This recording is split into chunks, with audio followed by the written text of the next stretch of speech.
You know that feeling when someone reveals their true colors at the worst possible moment, and suddenly everything about your relationship makes perfect sense? That happened to me at my ex-girlfriend's charity gala. And honestly, what came after was more satisfying than any revenge I could have planned. I'm Silas, 31, and for the past 6 years I've been running a logistics company in Miami. Nothing glamorous, just supply chain management for import businesses. Turns out moving cargo efficiently is worth serious money though. We handle everything from pharmaceuticals to electronics, and somehow that boring work turned into an $80 million operation. Here's the thing I learned in my 20s. Money makes people weird. I dated a few women who suddenly became way more interested once they found out about my financial situation. It made me question whether they wanted me or what I could provide them. So when I met Sophia 18 months ago, I decided to try something different. Keep the wealth quiet. See what kind of person she was when she thought I was just another business guy making decent money but nothing extraordinary. I met her at Lincoln Road Beach. She was there every Saturday morning, running with this group of friends, all of them clearly from money based on their gear and conversation topics. I'd been going there for months, usually ending my runs at the same coffee cart where they stopped for their post-workout smoothies. She was stunning, obviously, but also incredibly sharp. We talked for 2 hours that first morning about everything from Miami's development boom to her family's real estate empire.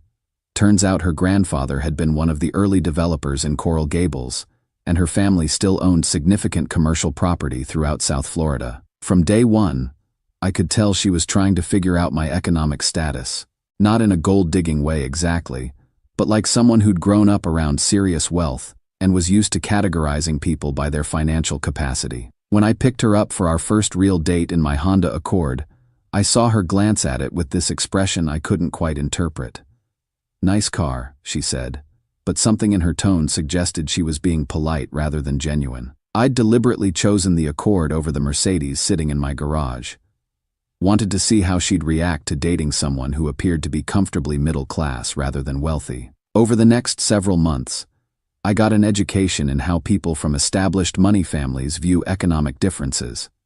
Never cruel about it, never directly condescending, but there were constant small comments and observations that revealed her perspective.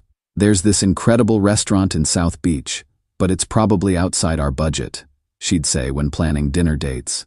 "My father might be able to connect you with some people in shipping who could help advance your career," she'd suggest, assuming I needed professional assistance. "I love that you're so responsible with money," she said once after I suggested we split an expensive meal. "Most guys try to impress me by spending way beyond their means."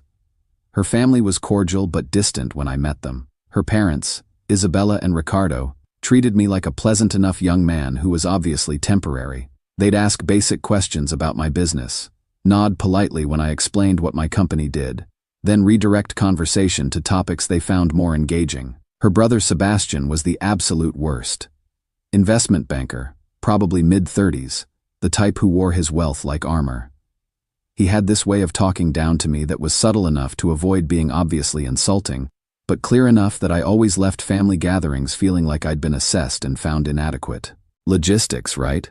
he'd said during our first meeting. "Tough business. Hope you're building some savings for when the market contracts.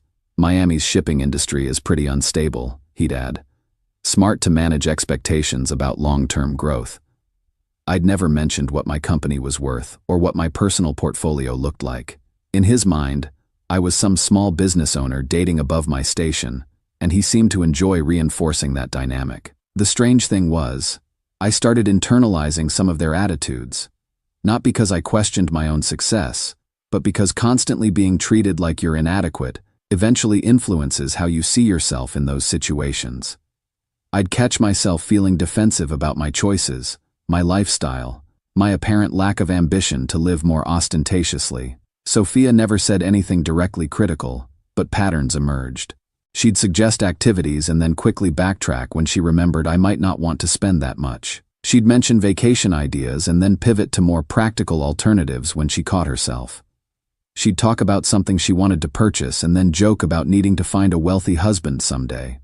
All of it was delivered with affection, like she was being considerate of my financial constraints. But it established this dynamic where she was the financially secure one graciously dating down, and I was the guy who should appreciate her flexibility about my economic limitations. Her charity gala was 2 months ago. She'd been discussing it for weeks. Major fundraiser at the Fontainebleau, family tradition, all her relatives and social circle invited. She was passionate about supporting literacy programs in underserved communities, and her family organized this elaborate annual event to raise money. It's going to be extremely formal, she warned me several days before. Like black tie formal. My family puts on quite a show for these things. I told her that sounded wonderful, that I was excited to support her cause. What I didn't mention was that I'd attended events at the Fontainebleau multiple times for industry conferences.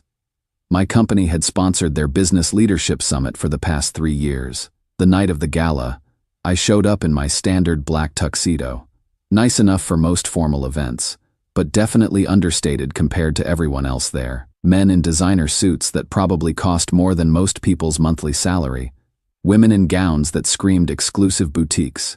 Sophia looked absolutely incredible, naturally. Silver dress that probably cost more than my mortgage payment. Hair and makeup professionally styled. She introduced me around to her network, and I could see them evaluating me, trying to place me in their social hierarchy. This is Silas, she'd say. He runs a small logistics business. Not he owns a company, or he's an entrepreneur. Just small logistics business, like I was managing someone else's operation rather than building my own empire. The gala was everything you'd expect from established Miami money families. Multi-course dinner with wine pairings, silent auction with items worth more than most people's annual salaries, live entertainment from some renowned Latin jazz ensemble. Probably cost more than most families spend in several years. I spent the first part of the evening making conversation with her relatives, most of whom seemed pleasant enough but clearly weren't particularly invested in getting to know me.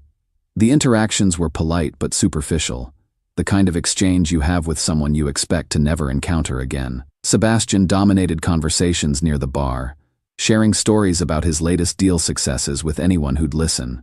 When he spotted me, he signaled me over with this condescending smile. "Silas, good to see you again. How's the shipping business treating you?" "Can't complain," I said. "Keeping busy." "That's the right attitude. Keep working hard. Maybe you'll expand into management consulting eventually." Several of his associates chuckled at that, like the idea of me growing beyond my current position was mildly entertaining. "Economy's challenging for small business owners these days," Sebastian continued. "Important to maintain realistic expectations about what kind of lifestyle you can sustain." I nodded diplomatically, but something about his delivery felt different than usual. More pointed, more public, like he was establishing something for the benefit of his audience. That's when the evening took a turn. Sophia had been drinking progressively throughout the event, becoming more animated and confident as the night developed. Around 11 o'clock, I was standing near the auction display, talking to one of her cousins about Miami's tech startup scene, when she approached us. "Silas," she said, her voice projecting in a way that made nearby conversations pause. "I think we need to have a conversation." The tone was wrong, public breakup wrong. I could sense people starting to pay attention. "I've been thinking about us, about our future, and I just don't believe this is sustainable anymore." More conversations were stopping now. Her family members were turning to observe what was happening. "We're in different economic brackets. We have different aspirations, different expectations about what life should look like." She was speaking louder now, either from the alcohol or from wanting an audience for whatever statement she was trying to make. "I need to be with someone who can match my ambitions, who can provide the kind of future I want to create." The humiliation was deliberate. She wasn't just ending our relationship, she was doing it publicly, in front of her entire social network, making sure everyone understood that I wasn't adequate for her standards. "Good luck paying for dinner without my family's connections," she added, which generated some uncomfortable laughter from her cousins. The cruelty of that remark hit me hard. Not just the words themselves, but the fact that she'd delivered them in front of people, like my financial limitations were entertainment for her family. That's when Sebastian approached, clearly relishing the spectacle. "Don't take it personally, buddy," he said with that patronizing expression I'd grown to despise over the past year. Sophia's got certain standards to uphold. Family obligations, you understand. He was performing for the crowd now, and they were enjoying the show. I'm sure you'll find someone more appropriate to your circumstances, he continued. Maybe in a few years, when you've developed your business further, you can try competing in this market again. The entire circle of family members was watching this humiliation like it was scheduled entertainment. Honestly, Sebastian added, his voice carrying across the room now, you'll probably be begging for another chance once you realize what you're giving up. That's when something crystallized for me. Not rage, exactly, but this perfectly clear moment of understanding.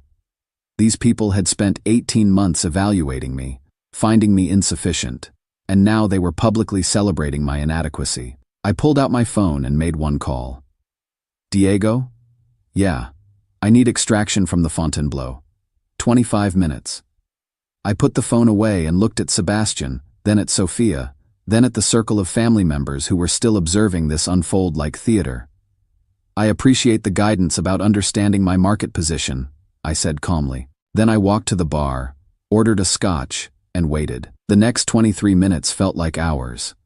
I could sense people watching me, probably wondering what I was doing, why I wasn't leaving in embarrassment like they anticipated. Sophia attempted to approach me several times, but I wasn't interested in prolonging the conversation. Then you could hear it before you could see it.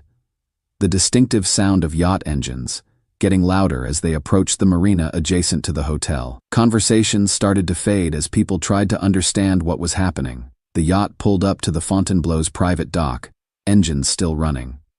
Corporate yacht, sleek and impressive, with Delmar Logistics printed in large letters along both sides. My company name, visible to everyone at the gala. The entire event had gone silent.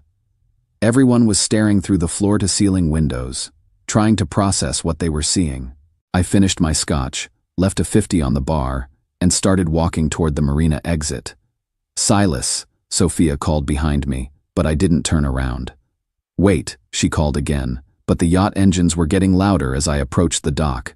As I stepped aboard my yacht, I could see the entire gala clustered at the windows of the hotel, phones out, probably searching Delmar Logistics, and discovering that the guy they'd just spent an hour humiliating was worth more money than most of their trust funds combined. Sometimes the best response to being told you don't measure up is demonstrating that you never needed their approval in the first place.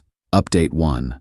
Diego texted me the next morning with updates from his contact who works hotel events at the Fontainebleau. Apparently, the gala descended into complete pandemonium after I left. The first thing that happened was everyone started researching my company. Delmar Logistics isn't exactly a household name outside industry circles, but we're pretty well established in international shipping. When the gala guests started finding articles about our recent expansion into Asian markets, and my interview in Miami Business Monthly's Entrepreneurs to Watch feature, the atmosphere in the room completely transformed. Sophia completely lost control. Absolutely lost it. Tried to chase me down to the marina in her gown, screaming for me to wait. When that failed, she spent the next 2 hours crying in the hotel spa while her mother and sisters attempted to console her. Isabella was apparently mortified, realizing they'd just publicly humiliated a major business owner at their own charity event. Ricardo immediately started researching my company on his phone, probably calculating exactly how much wealth they'd just insulted. But Sebastian's reaction was the most satisfying part. He'd been holding court all evening, introducing himself to people as the brother who exposed that social climber. Problem was, several of the guests were Miami business leaders who recognized my company name and knew exactly who I was and what I was worth. By the end of the evening, word was circulating through the gala that Sebastian Morales had just publicly humiliated one of Miami's more successful young entrepreneurs. Not a great look for someone whose career depends on professional relationships and business networking. The real bonus was social media. Someone had filmed the yacht pickup, and it went viral locally within hours. The hashtag yacht exit started trending in Miami. The video shows me walking calmly toward this corporate yacht while Sophia screams my name in the background, and her family stands around looking completely shocked. The video got picked up by some local business blogs as an inspirational story about resilience and not judging people by appearances. Within 10 days, It had over 2 million views and was being shared in entrepreneurship forums as an example of quiet confidence versus loud arrogance. My phone was exploding all weekend. Sophia calling, texting, leaving voicemails that progressed from confused to apologetic to frantic pretty rapidly. I had no idea, was the central theme of most of them. You should have told me. This changes everything. We can figure this out. But that's exactly the point she was missing. She had no idea, and her behavior when she thought I had nothing revealed everything I needed to understand about her character. The money didn't change who I was. It just changed how she perceived me. Sebastian tried calling too, something about wanting to clarify misunderstandings and discuss potential investment opportunities. Fascinating how quickly someone's tone shifts when they realize they've just insulted someone with actual assets. The best message came from her mother. Silas, I hope you can forgive our family's mistakes. We'd love to have you for dinner this week to properly welcome you to our community. Welcome me to their community. After 18 months of treating me like a charity case, I spent the weekend at my actual residence, the penthouse in Brickell that I'd never brought Sophia to, just reflecting on how dramatically they were all treating me now that they knew the truth. Not because I'd changed at all, but because their perception of my worth had shifted completely. That revealed everything I needed to know about what our relationship had actually meant to them. Update 2. It's been 2 months since the charity gala, and Sophia has launched what can only be described as a comprehensive offensive to get me back. The desperation is honestly painful to witness. She started by appearing at my office building, waiting in the lobby with coffee and apologies. My security team had to escort her out twice before I instructed them to just deny her access entirely. She's attempted everything from tearful apologies to angry accusations about how I deceived her through a mission about my wealth. You made me look like an idiot, she said during one particularly dramatic lobby confrontation that half my staff witnessed. How was I supposed to know you were actually wealthy? You drove a Honda. That's the element she still doesn't comprehend. I wasn't concealing my success to deceive her. I was living modestly to reveal her authentic values. The fact that she feels idiotic says everything about why she was with me originally. Her family has intensified their reconciliation efforts. Ricardo has called 6 times wanting to explore business partnerships with my company. Isabella sent an expensive flower arrangement to my office with a note about family miscommunications and how much they'd always respected my entrepreneurial spirit. Sebastian attempted to arrange a business lunch to discuss mutually beneficial opportunities, as if we'd always been peers instead of him spending a year treating me like his sister's charity project. The social pressure campaign is the most manipulative aspect. She's been contacting every mutual acquaintance we have, explaining how much she loves me and how this is all a massive misunderstanding. Half of them believe I should give her another opportunity because people make poor decisions when they're emotional. The other half think I'm completely justified in walking away.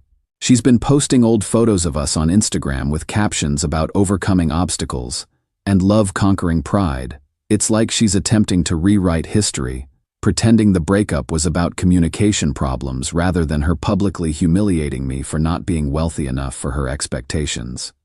The most revealing incident happened a month ago. I was having dinner at Joe's Stone Crab when I noticed her across the restaurant with some guy who was obviously trying to impress her. Expensive jewelry, talking loudly about his real estate investments, name-dropping local business figures. She looked absolutely miserable. When she spotted me, she excused herself and approached my table. That guy's a complete fraud, she said, like we were still together. All he discusses is money and status. I miss being with someone genuine, someone with actual character. Someone genuine, after she dumped me for not having sufficient money. You showed me what really matters, she continued. Success isn't about displaying wealth, it's about integrity. That's why I fell in love with you. But here's what she still didn't understand. She'd fallen in love with a version of me that she'd created in her imagination. The modest, hard-working guy who needed her family's assistance to develop his career.